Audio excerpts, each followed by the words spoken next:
Assalamualaikum warahmatullahi wabarakatuh.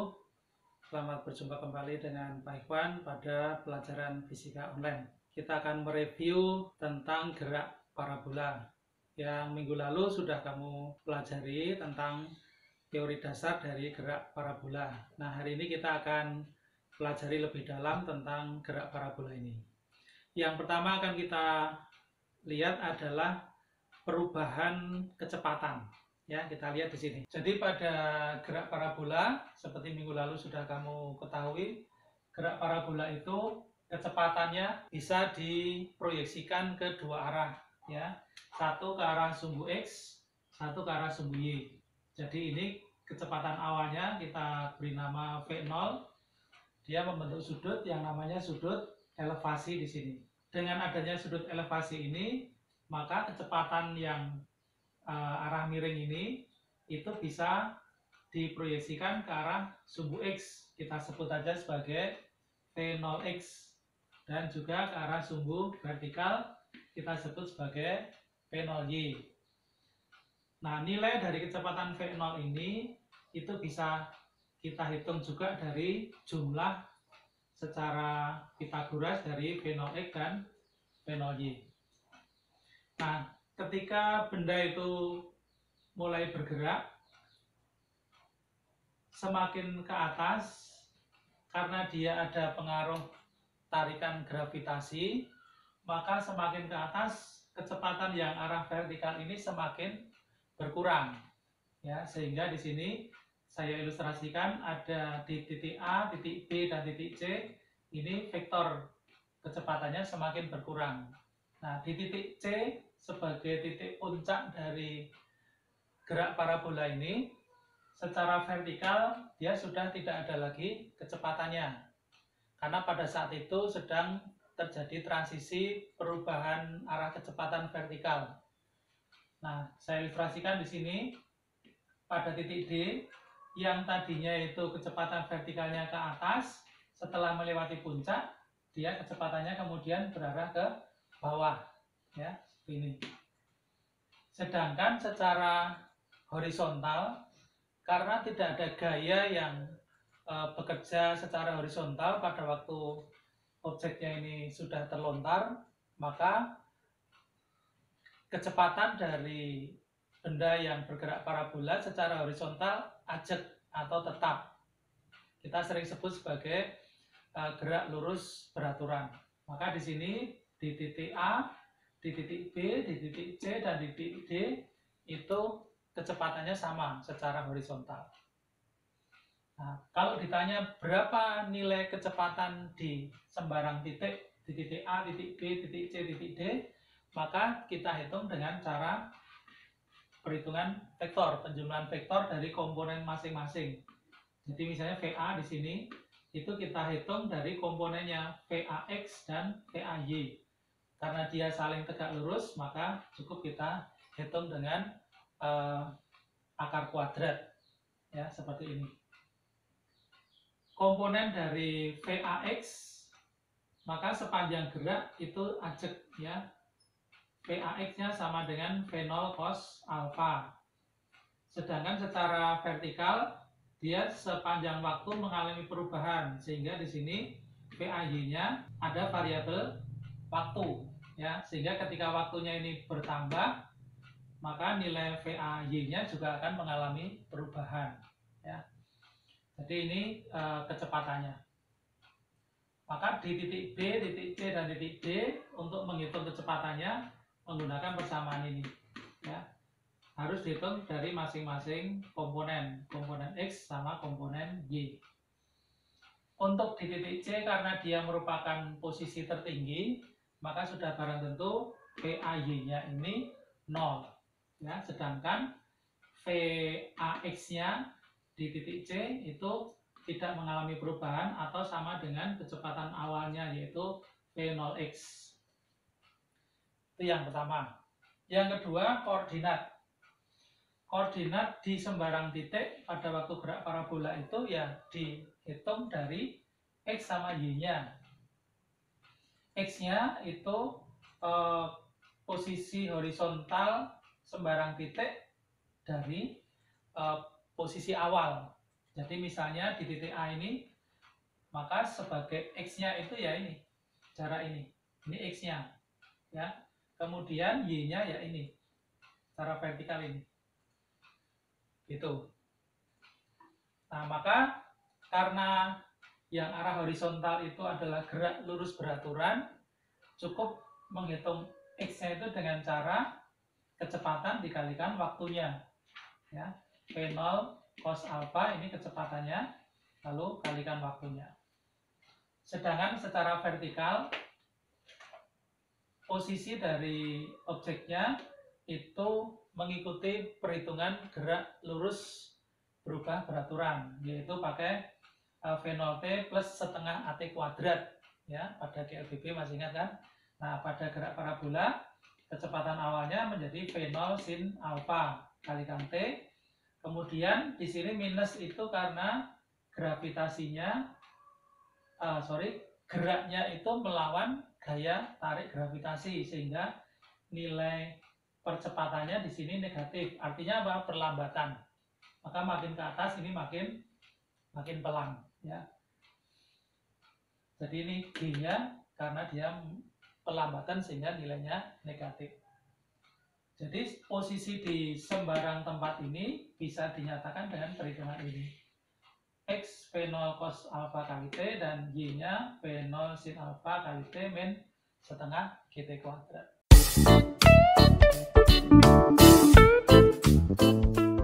Ya, selanjutnya ada kasus bagaimana kalau satu benda itu dilempar tapi awalannya sudah berada pada posisi di atas referensi, misalnya di atas tanah. Misalnya dilempar dari menara, dilempar dari lantai 2, lantai 3 begitu. Bagaimana perhitungan kecepatan dan posisinya? Ya, kita lihat contohnya di sini. Ini misalkan ada objeknya, ini dilempar dari satu ketinggian, ya tingginya misalnya Y gitu.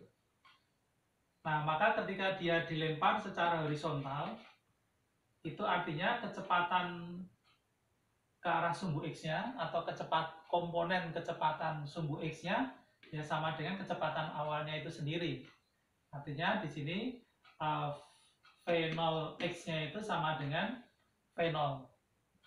Kemudian untuk vertikalnya kecepatan awalnya 0.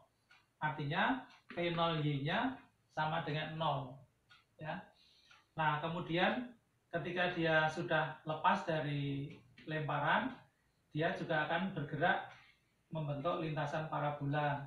Karena di sini juga secara horizontal ketika lepas dari lemparan tidak ada gaya yang bekerja, sedangkan secara vertikal dia langsung ditarik oleh gravitasi ya, sehingga di sini secara horizontal kecepatan di sembarang titik itu nilainya sama dengan kecepatan awalnya. Artinya Vx-nya ini ya sama dengan V0-nya. Vx di sini juga sama dengan V0-nya. Sedangkan secara vertikal, dia semakin ke bawah ini semakin besar kecepatannya. Perhitungannya untuk yang ke arah sumbu X ya, Vx-nya itu sama dengan V0x atau sama dengan V0 itu sendiri. Sedangkan secara vertikal V0y-nya itu 0, Vy-nya sama dengan G kalikan T-nya aja. Jadi percepatan dikalikan dengan waktunya saja. Karena percepatannya adalah percepatan gravitasi, ya di sini pakai G, ya G kali T. Lalu posisi, ya posisi objeknya itu berarti kita juga harus menyatakannya dengan koordinat, yaitu X dan Y-nya. Untuk X-nya, dia merupakan GLB sehingga cukup kecepatan awal, yaitu V0-nya ini, dikalikan dengan waktunya saja. Sedangkan untuk vertikalnya, karena di situ ada variabel waktu, maka kita gunakan Y sama dengan setengah GT kuadrat. Di sini mengambil rumus di GLBB, yaitu Y sama dengan V0T plus setengah AT kuadrat. V0-nya kan di sini V0Y, jadi 0. Sehingga dihilangkan, tinggal setengah A-nya diganti G dikalikan dengan waktunya. Ya, jadi ini bagaimana benda ketika dilempar secara horizontal dari suatu ketinggian. Prinsipnya yang pertama, dia tidak punya kecepatan awal secara vertikal. Dia hanya punya kecepatan awal secara horizontal. Tapi sepanjang pergerakannya, kecepatan vertikalnya akan muncul dan semakin lama semakin bertambah karena ada apa? Tarikan gravitasi bumi.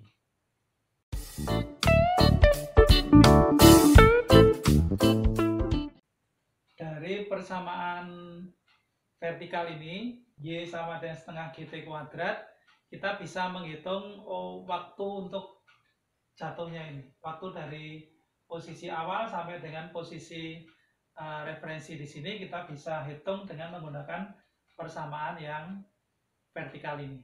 Jadi kita ubah posisinya di sini. Y sama dengan setengah GT kuadrat, maka T-nya sama dengan 2Y per G di akar. Jadi kadang-kadang kita diminta untuk bisa menentukan berapa lama objek itu jatuh ya sampai ke referensi. Maka kita bisa gunakan persamaan ini menjadi untuk menghitung waktunya, yaitu T sama dengan akar 2Y per G.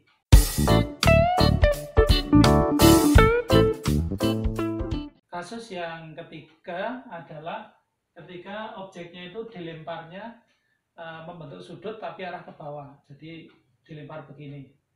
Kalau yang awal itu kan lemparannya begini ya, ini sudut elevasinya yang ini. Kemudian yang kasus kedua yang dilempar horizontal berarti seperti ini tidak punya kecepatan awal secara vertikal. Sekarang kalau lemparannya arah membentuk sudut tapi dengan elevasi ke bawah ya, dengan elevasi ke bawah seperti ini. Nah, apa yang beda dengan yang pertama? Yang beda adalah karena posisi awalnya itu sudah mengarah ke bawah, sehingga percepatan gravitasinya itu positif karena geraknya searah dengan tarikan gravitasi secara vertikal ya. Saya ulang, secara vertikal gerakannya adalah searah dengan tarikan gravitasi sehingga percepatannya positif.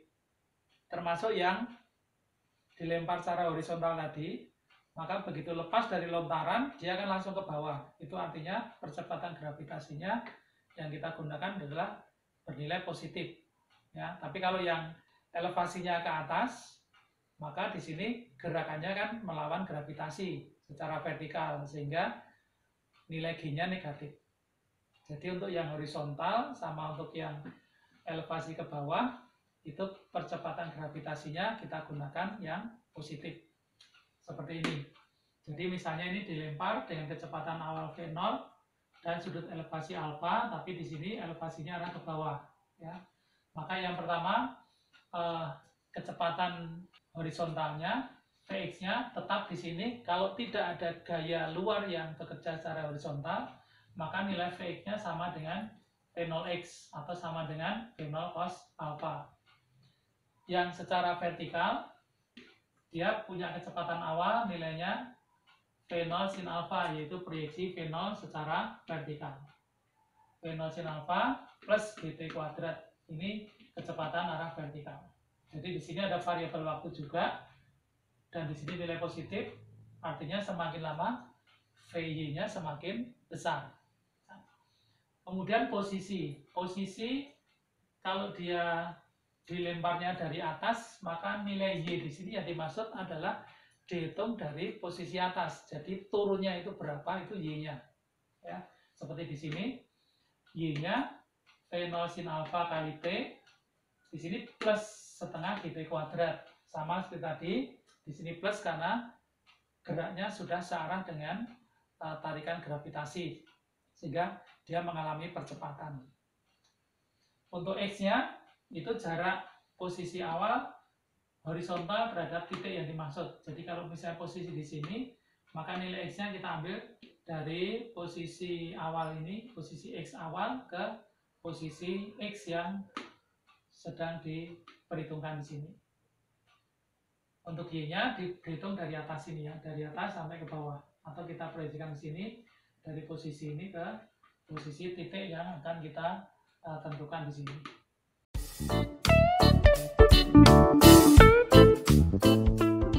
Ya, jadi demikian review kita tentang gerak parabola. Mudah-mudahan bisa lebih memahami materi kita tentang gerak parabola. Terima kasih, selamat belajar. Assalamualaikum warahmatullahi wabarakatuh.